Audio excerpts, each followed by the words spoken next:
ध्वनि ने मेरे तीरों की दिशा बदल दी। मुझे इन्हें नियंत्रित करना होगा।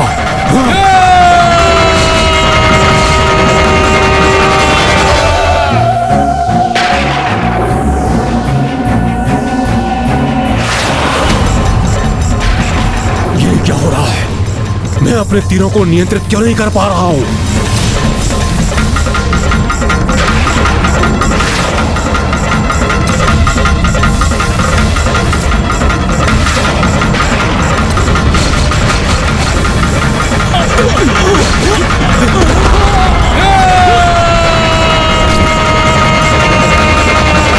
सारे देव सैनिक अपने अपने स्थान पर लौटिए।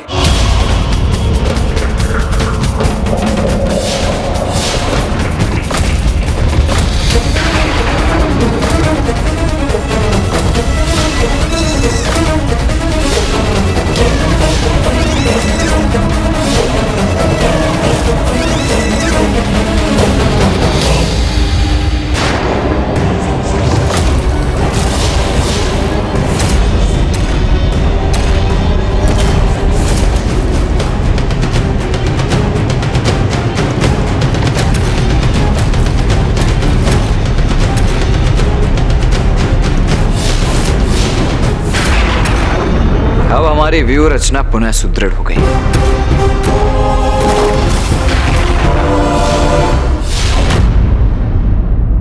कुमार कार्तिकेय, माता महाकाली और वीरभद्र जी ने प्रथम आक्रमण में अट्टासुर की रक्षा कर ली, किंतु अब तारकासुर अपने द्वितीय आक्रमण के लिए तैयार था, जो और भी भयंकर होने वाला था।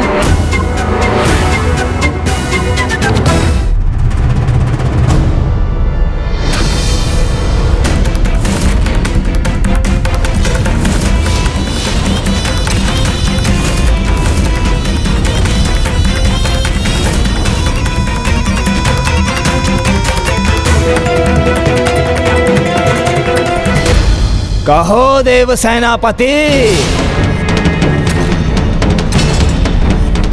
आज दिवस के प्रथम पहर के युद्ध में आनंद तो आया ना तुम्हें? हाँ?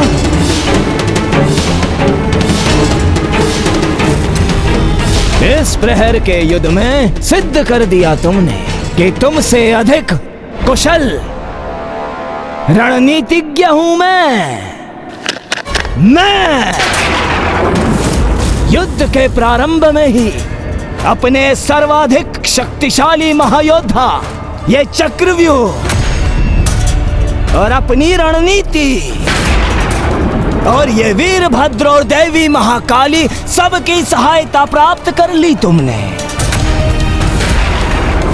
किंतु मैंने तो केवल अपने एक ही महायोद्धा कंदिरा का परिचय दिया है तुम्हें। पूर्ण विश्वास है मुझे, आज के दिवस पर मैं अट्टासुर का अंत अवश्य करूंगा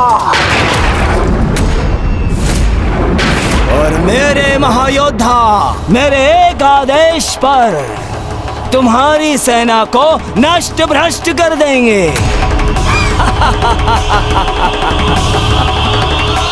योद्धा अपने वचनों से नहीं, अपने अस्त्र शस्त्रों से युद्ध करते हैं तारकासुर, किंतु मैं समझता हूं तुम्हें इसका कोई ज्ञान नहीं होगा। और कौन कितना श्रेष्ठ योद्धा है, ये तो समय ही निर्धारित करेगा।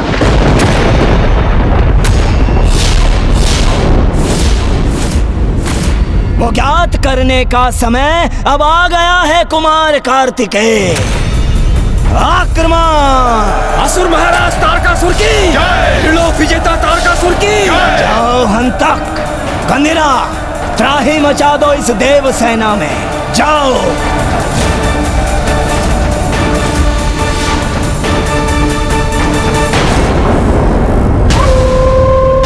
नेत्रपानी, मुझे ज्ञात है अपना युद्ध कौशल दर्शाने के लिए तुम लालायित हो रहे हो, किंतु यहीं रहकर तुम्हें मेरी रक्षा करनी होगी।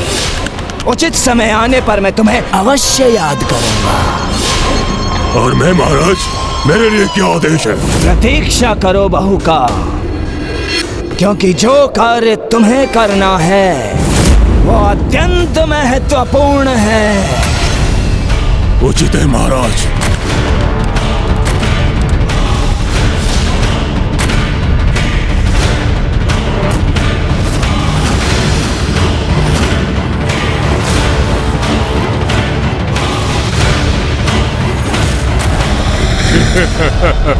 बहुत ही नीरस युद्ध होने वाला है ये, क्योंकि इसके आरंभ में ही हमें ज्ञात है कि यहाँ क्या होने जा रहा है।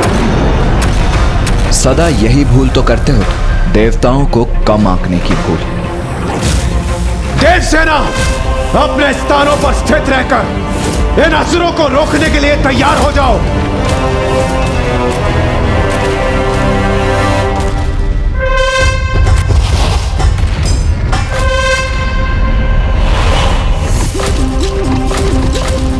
बस यही धातु की ढाल है वो उपाय। इससे तुम हमें रोकने का प्रयत्न करोगे देवराज इंद्र। वाक्य युद्ध नहीं, वास्तविक युद्ध करो दुष्टों। और यदि साहस है तो बढ़ो आगे।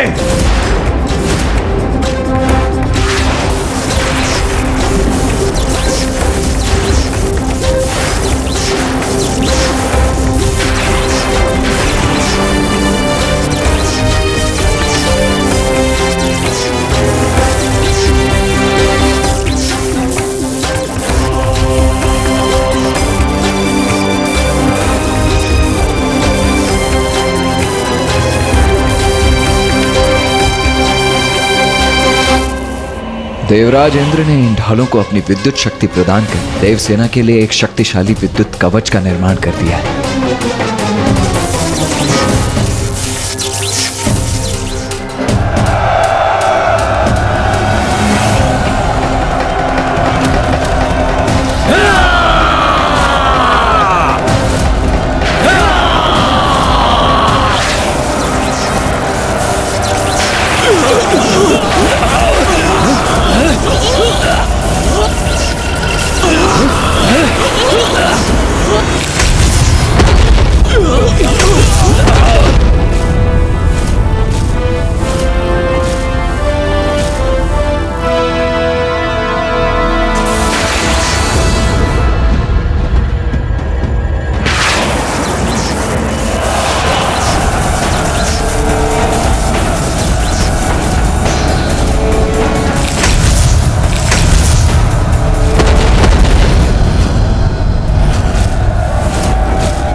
कदाचित देव शक्ति को भेदना अर्थात मैं सुरक्षित ही रहूंगा। महाराज, आप मुझे अनुमति क्यों नहीं दे रहे कि मैं आगे बढ़कर इन सभी देव सेना को एक ही क्षण में नष्ट कर दूं? नहीं बहुका नहीं, अभी तुम्हारे लिए ये उचित समय नहीं है। तो वो समय कब आएगा महाराज? जब इनका चक्रव्यूह छिन्न भिन्न होगा और इनकी सेना अस्त व्यस्त होकर छितर बितर हो जाएगी, तब तुम अपनी शक्ति का प्रयोग कर उस कुमार कार्तिकेय को पाताल लोक में खींच लेना और तब वहां पर अंत कर देना उस कुमार कार्तिकेय का। और उस अंतराल में मैं इस अट्टासुर का वध करूंगा। मैं समझ गया महाराज। उत्तम प्रयास था देवराज इंद्र, किंतु मात्र विद्युत ऊर्जा युक्त ढालों से हमें महाराज तारकासुर के योद्धाओं को तुम रोक सकोगे? ये भ्रम मत पालो तुम।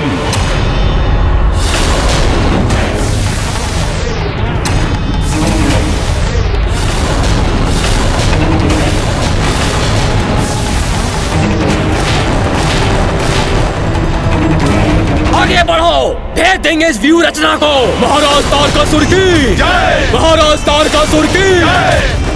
लो, व्यर्थ हो गई ना तुम्हारी ये ढाल देवराज इंद्र।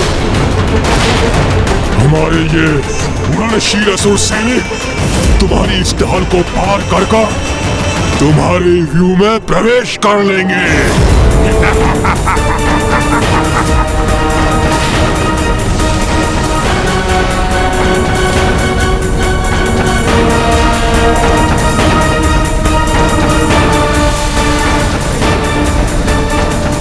असुर अपनी शक्ति का प्रदर्शन तो आवश्यक समझते हैं, किंतु विरोधी की शक्ति को आंकना कदापि नहीं। अभी इन्होंने इंद्रदेव की शक्ति देखी। प्रतीत होता है यक्ष वीरों के कौशल से इनका परिचय कराने का उचित समय आ गया। इंद्रदेव,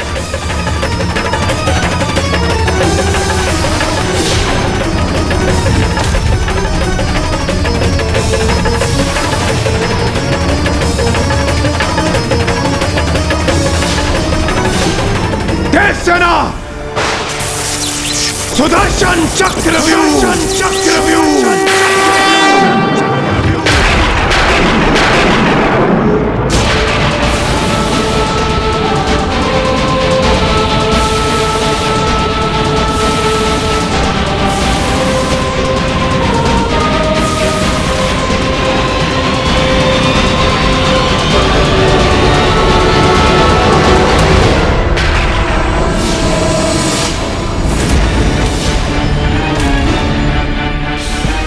पुत्र कार्तिकेय ने सुदर्शन व्यूह रचना का निर्माण किया है ना स्वामी? अति उत्तम रणनीति है ये पुत्र कार्तिकेय की।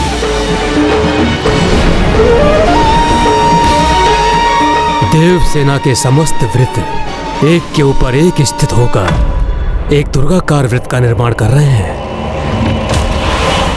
अपने शत्रु को भ्रमित कर उसे परास्त करने के लिए प्रत्येक व्रत विपरीत दिशा में गतिमान होकर अपने आक्रमण को प्रबल कर सकता है, जिससे शत्रु उस चक्रव्यूह को भेदने में असमर्थ हो जाता है।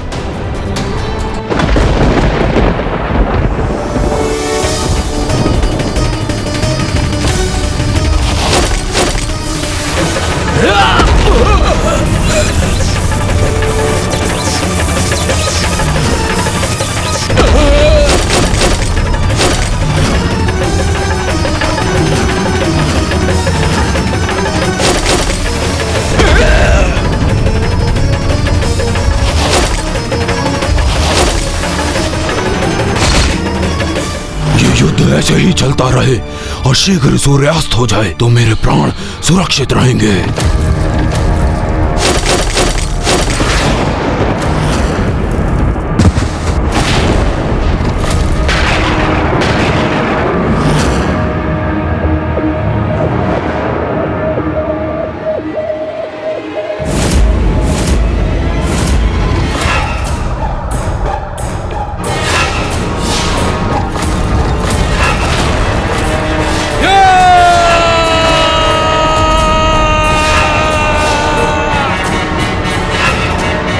तुम कितने भी कुचक्र रच लो देवताओं, किंतु हम सबको भेद डालेंगे।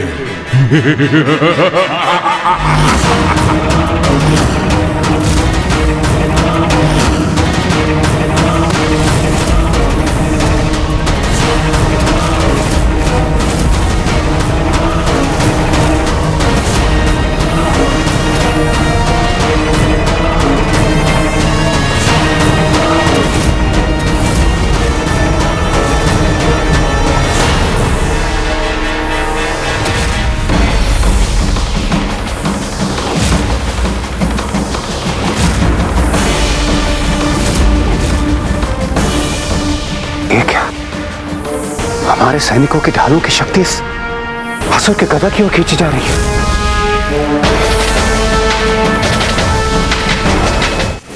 क्या हुआ देवराज, तुम्हें क्या प्रतीत हुआ कि तुम विद्युत ऊर्जा के स्वामी हो?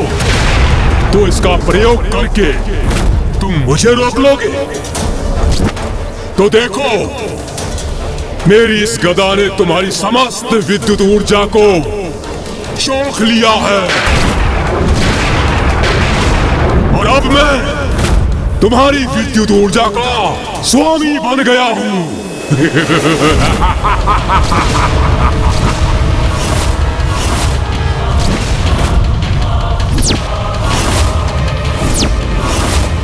सैनिकों, आगे बढ़ो, आगे बढ़ो, आक्रमण करो और इस व्यूह संरचना को भेदने का प्रयत्न करो।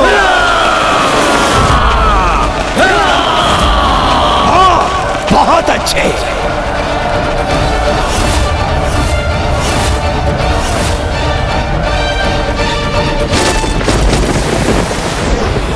देव सैनिकों, गतिशील हो जाओ।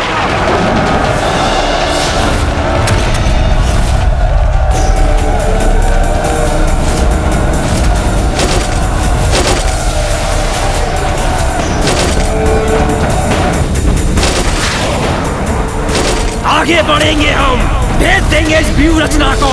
महाराज तारकासुर की जय, महाराज तारकासुर की जय।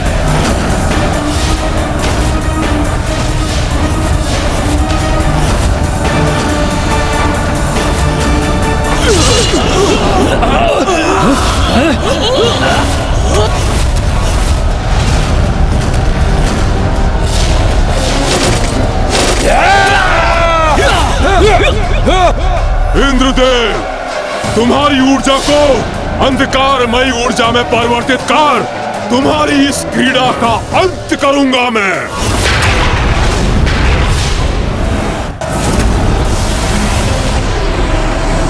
दुष्टासुर, तुम्हारे समस्त प्रयास विफल करूंगा मैं।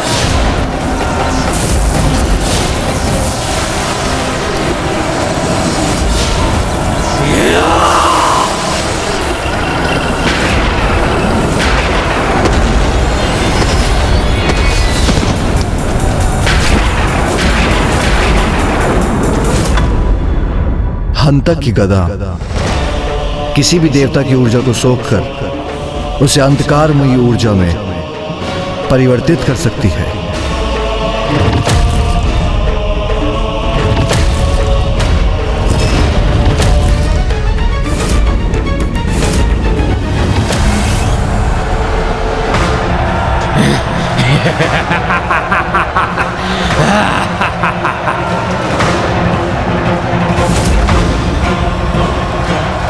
मैंने कहा था ना देवराज, तुम्हारी ऊर्जा से तुम पर घातक प्रहार करूंगा मैं। किंतु मैं देवराजेंद्र को क्षति नहीं पहुंचने दूंगा।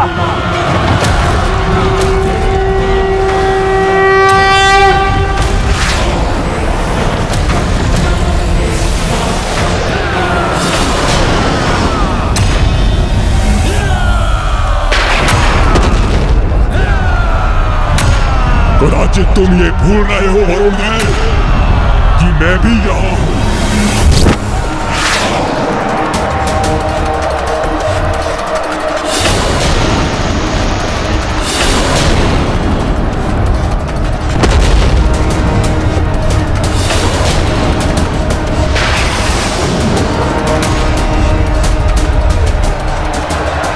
इसने अपने बाण से मेरे जल को वाष्प में परिवर्तित कर दिया और उस दुष्ट की गदा मुक्त हो गई।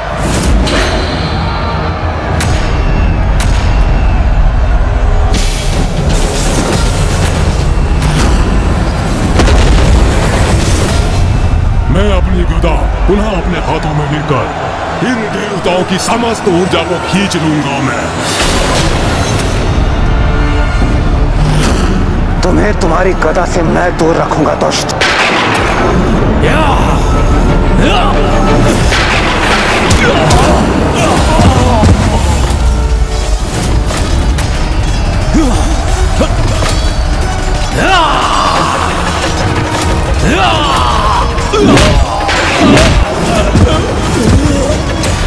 इस व्यू को भेज देंगे हम, आगे बढ़ेंगे, नष्ट कर देंगे इस देव सेना को। हम स्थिर नहीं रह पा रहे हैं, असुरों ने हमें पीछे हटा दिया है, व्यू के भीतर प्रवेश कर गए हैं ये दुष्ट। इन्हें 18 सुर तक कदापि नहीं पहुंचने दूंगा।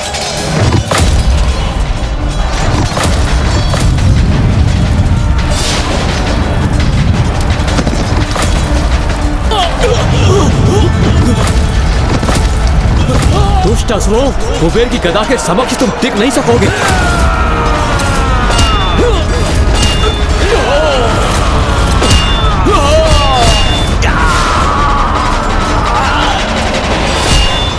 देवसेना के चक्रव्यूह में तुम्हारा कोई स्थान नहीं है असुरों। कोई नहीं रोक सकता मैं, आगे बढ़ेंगे हम।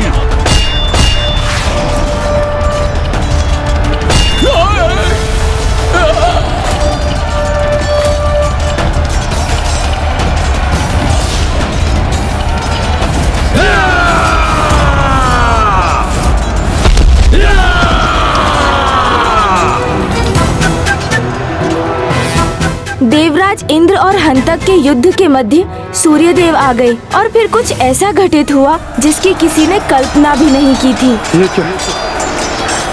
मैं ऊर्जा विहीन हो रहा हूँ, जिसके कारण समस्त सृष्टि संकट में आ जाएगी।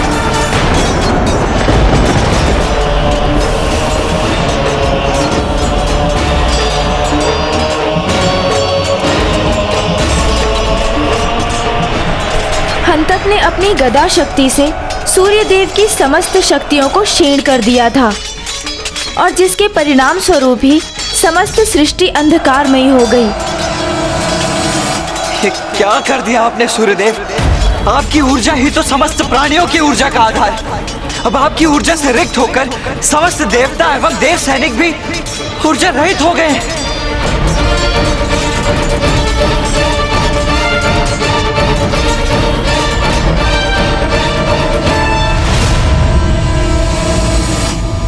युद्ध का मैदान हो या कार्यस्थल, चुनौतियां तो आती ही हैं। उसका सामना करना ही वीरता है।